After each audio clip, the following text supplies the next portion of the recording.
here is the heart of the gospel. In the gospel, this is what's revealed. That there is a way to attain the righteousness of God for yourself.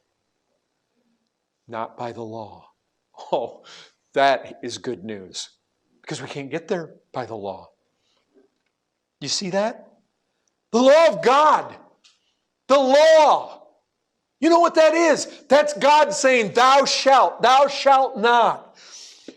That law, it comes face to face with the rebellion of man. And you know what the result always is? Condemnation. Hell. You get hell. That's this world. You see, people don't recognize. They're walking around in this world. They're objects of God's wrath.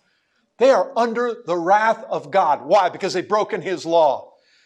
And and you know what? If you ask them, yeah, we're pretty good people. You know what they're doing? You know, every single person in this world that'll tell you that they're a good person, you know what they're doing? They're putting their confidence in a righteousness, which is by the law. But you're cursed if you haven't done everything written in the book of the law. That's the problem. Nobody gets right with God through the performance of the law, and that's what verse 20 says.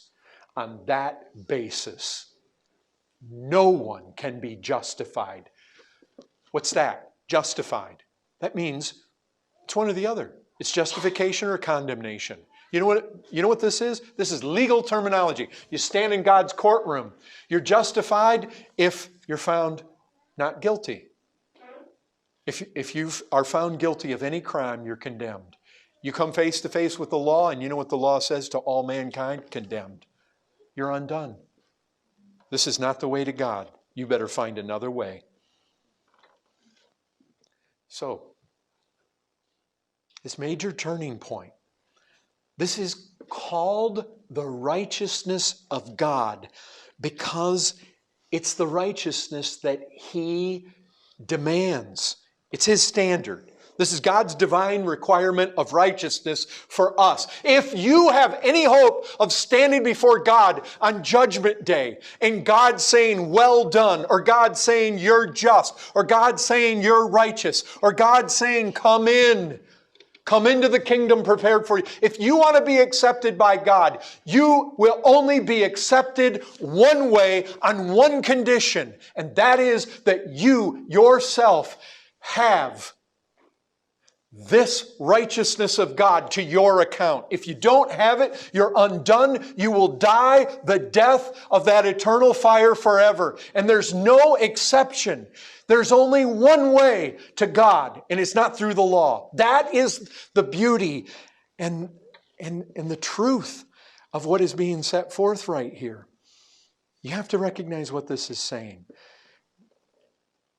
We might have achieved the righteousness of God by way of the law, if any had actually kept it.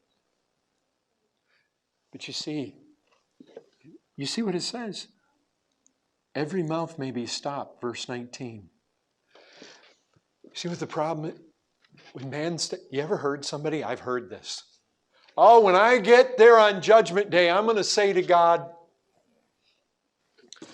you know what? That verse tells me nobody's saying anything. The mouth is going to be stopped. To come into the presence of this holy God, men are going to recognize immediately we are in trouble. Their sins are going to stare them in the face, and there's no path.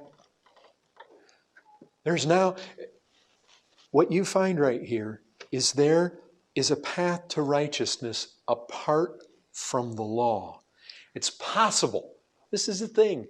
It is possible to receive a perfect, righteous standing that is not through the works of the law, but a righteousness that is for you if you believe in Jesus Christ.